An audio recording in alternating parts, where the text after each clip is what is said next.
Bismillahirrahmanirrahim. Assalamualaikum warahmatullahi wabarakatuh. Salam sejahtera untuk kita semua.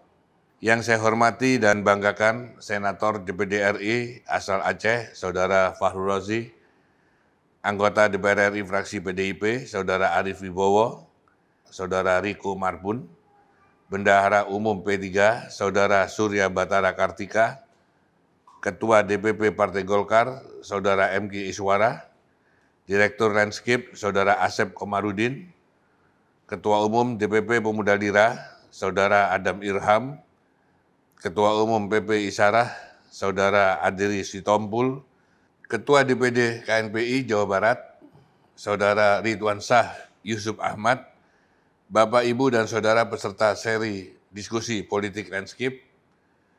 Pertama-tama, marilah kita panjatkan puji syukur kehadirat Allah Subhanahu wa Ta'ala, karena atas rahmat dan karunia-Nya kita masih diberi kesempatan untuk bertemu dalam keadaan sehat walafiat. Saya sampaikan terima kasih kepada Landscape yang telah mengundang saya untuk menyampaikan gagasan dan pemikiran mengenai tema diskusi kali ini yang membahas nasib demokrasi di antara pusaran PT 20% atau 0%. Bapak, Ibu, dan Saudara peserta diskusi yang saya hormati, saya ingin mengingatkan kita semua bahwa sejarah eksistensi partai politik di dalam struktur pemerintahan Indonesia dimulai saat Wakil Presiden pertama, Muhammad Hatta mengeluarkan Maklumat 10 pada tanggal 3 November 1945. Bunyi dari maklumat tersebut adalah negara memberikan kesempatan kepada rakyat seluas-luasnya untuk mendirikan partai-partai politik dengan restriksi bahwa partai-partai politik itu hendaknya memperkuat perjuangan mempertahankan kemerdekaan dan menjamin keamanan rakyat. Di dalam maklumat tersebut terdapat kata restriksi yang diberi garis bawah, artinya dengan penekanan dan pembatasan khusus bahwa partai-partai politik tersebut wajib memperkuat perjuangan kemerdekaan dan menjaga keamanan rakyat. Apa maksud wajib memperkuat perjuangan kemerdekaan? Tentu kita dapat melihat dalam pembukaan Undang-Undang Dasar kita tentang perjuangan kemerdekaan yang dimaksud, yaitu melindungi segenap bangsa Indonesia dan seluruh tumpah darah Indonesia, dan untuk memajukan kesejahteraan umum, mencerdaskan kehidupan bangsa, dan ikut melaksanakan ketertiban dunia yang berdasarkan kemerdekaan, perdamaian abadi, dan keadilan sosial, yang lalu diikuti dengan komitmen untuk melaksanakan 5 sila di dalam Pancasila. Artinya apa?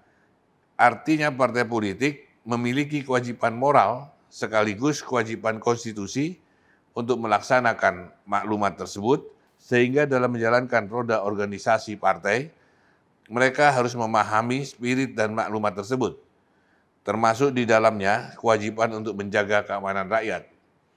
Dan partai politik bukanlah satu-satunya pemegang mandat kedaulatan rakyat, karena sebelum amandemen 20 tahun yang lalu, kedaulatan rakyat berada di lembaga tertinggi negara, yang terdiri dari representasi partai politik, utusan daerah, dan utusan golongan. Tetapi seperti kita tahu, setelah amandemen, kedaulatan rakyat diserahkan melalui pemilihan langsung di 2 kutub, yakni di parlemen, kepada partai politik dan perorangan peserta pemilu, yaitu anggota DPD RI, lalu kepada pasangan presiden dan wakil presiden yang juga dipilih langsung. Sehingga DPR RI, DPD RI, dan Presiden menjadi sejajar, tetapi ironisnya kewenangan DPD RI menjadi sangat terbatas bila dibandingkan dengan utusan daerah dan utusan golongan di masa lalu, di mana mereka memiliki kewenangan untuk mengusung dan memilih calon presiden di forum MPR. Saat ini, partai politik menjadi satu-satunya instrumen untuk mengusung calon presiden dan wakil presiden yang disodorkan kepada rakyat untuk dipilih. Bapak, Ibu, dan Saudara peserta diskusi yang saya hormati, kekuasaan yang begitu besar yang dimiliki partai politik seolah menjadikan partai politik melalui fraksi di DPR RI adalah satu-satunya penentu wajah dan arah perjalanan bangsa ini.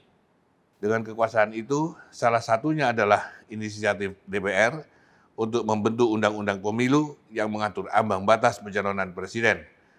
Dari sinilah persoalan bangsa ini semakin kompleks karena presidensial threshold memiliki 3 persoalan mendasar. Pertama, apakah pengaturan presidensial threshold yang terdapat dalam Undang-Undang Pemilu sudah sesuai dengan konstitusi, mengingat undang-undang wajib derivatif dari konstitusi. Kedua, apakah pengaturan presidensial threshold tersebut sudah sesuai dengan keinginan masyarakat, mengingat lahirnya undang-undang juga wajib mengakomodasi aspirasi masyarakat. Ketiga, apakah presidensial threshold dimaksudkan untuk memperkuat sistem presidensial dan demokrasi atau justru sebaliknya memperlemah? Atas pertanyaan yang pertama tadi, apakah presidensial threshold sesuai dengan konstitusi? Jawabnya adalah tidak. Dan ini bukan hanya jawaban dari saya, tetapi dari semua pakar hukum tata negara mengatakan hal yang sama. Karena memang tidak ada perintah konstitusi untuk melakukan pembatasan dukungan untuk pencalonan presiden. Yang ada adalah ambang batas keterpilihan pasangan capres dan cawapres. Tentang hal itu, kita bisa baca Undang-Undang Dasar hasil amandemen di dalam pasal 6A ayat 3 dan 4. Di situ disebutkan perlu ada ambang batas keterpilihan sebagai upaya untuk menyeimbangkan antara popularitas dengan prinsip keterwakilan yang lebih lebar dan menyebar. Sebaliknya, tentang ambang batas pencalonan tidak ada sama sekali. Justru disebutkan di pasal 6A ayat 2 yang tertulis, pasangan calon presiden dan wakil presiden diusulkan oleh partai politik atau gabungan partai politik peserta pemilihan umum sebelum pelaksanaan pemilihan umum. Yang normanya dari frasa kalimat itu adalah setiap partai politik peserta pemilu berhak mengajukan pasangan capres dan cawapres dan pencalonan itu diajukan sebelum Pilpres dilaksanakan. Ironisnya di dalam pasal 222 Undang-Undang tentang Pemilu disebutkan pasangan calon diusulkan oleh partai politik atau gabungan partai politik peserta pemilu yang memenuhi persyaratan perolehan kursi paling sedikit 20% dari jumlah kursi DPR atau memperoleh 25% dari suara sah secara nasional pada pemilu anggota DPR sebelumnya. Selain memberi ambang batas 20% kursi DPR, yang angkanya entah dari mana, di pasal tersebut juga terdapat kalimat pada pemilu anggota DPR sebelumnya, yang kemudian menjadikan komposisi perolehan suara partai secara nasional atau kursi DPR tersebut diambil dari komposisi yang lama atau periode 5 tahun sebelumnya. Lantas atas pertanyaan kedua, apakah Undang-Undang Nomor 7 Tahun 2017 sudah sesuai dengan keinginan masyarakat, terutama menyangkut presidensial threshold? Faktanya, presidensial threshold mengerdilkan potensi bangsa, karena sejatinya negeri ini tidak kekurangan calon pemimpin, tetapi kemunculannya digembosi aturan main yang sekaligus mengurangi pilihan rakyat untuk menemukan pemimpin terbaiknya.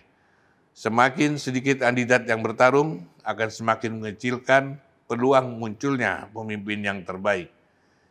Belum lagi jika kita lihat dari sisi partai politik sendiri, setiap partai politik pasti bertujuan mengusung kadernya untuk menjadi calon pemimpin bangsa, karena memang itulah hakikat lahirnya partai politik untuk mengusung kadernya sebagai pemimpin nasional. Faktanya, dengan adanya presidensial threshold partai politik yang memperoleh kursi kecil di DPR atau di bawah 20%, pasti tidak berdaya di hadapan partai politik besar. Terkait keputusan tentang calon yang akan diusung, pilihannya hanya satu, merapat atau bergabung. Sehingga yang ada adalah kita hanya akan menyaksikan partai-partai besar yang berkoalisi untuk mengusung calon, dan bila perlu hanya ada 2 calon yang head to head. Atau kalau perlu lawan kotak kosong, seperti terjadi di beberapa pilkada. Apakah ini yang diinginkan rakyat? Silakan dijawab dengan jujur.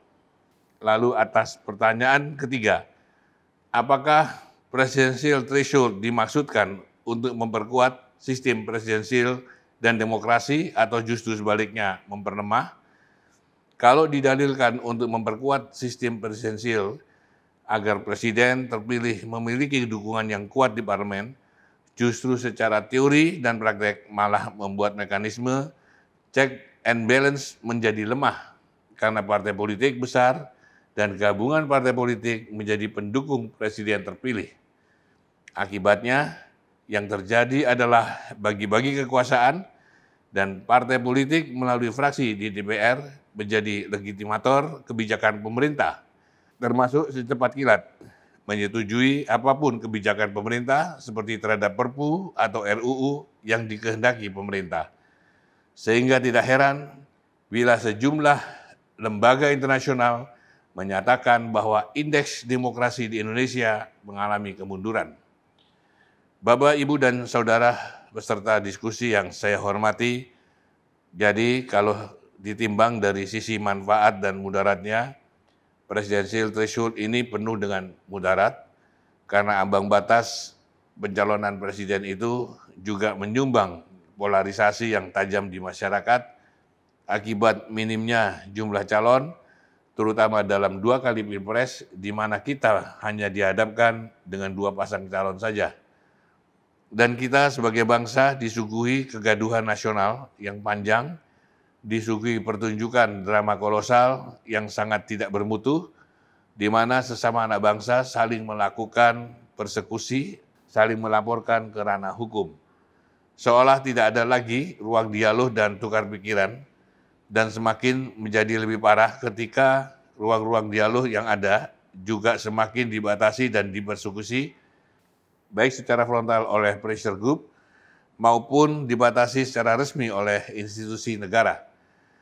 Kita menyaksikan sweeping bendera, sweeping kaos, sweeping forum diskusi, pembubaran forum pertemuan, dan lain sebagainya, yang sama sekali tidak mencerminkan kehidupan di negara demokrasi, tetapi lebih besar kepada tradisi barbar. Saya memahami bahwa berkongsi dalam politik adalah sesuatu yang wajar, namun menjadi sesuatu yang jahat ketika kongsi itu dilakukan dengan mendesain agar hanya ada 2 pasang calon kandidat capres-cawapres yang berlawanan dan akibatnya memecah bangsa. Atau sebaliknya, seolah-olah berlawanan tapi sudah didesain siapa yang bakal menang. Kiranya itu yang dapat saya sampaikan. Saya hanya mengajak semua yang hadir dalam diskusi ini, terutama para narasumber, marilah kita gunakan kerangka berpikir sebagai negarawan, karena seorang negarawan tidak pernah berpikir next election, tetapi berpikir next generation. Wabillahi taufiq wal hidayah, wassalamualaikum warahmatullahi wabarakatuh.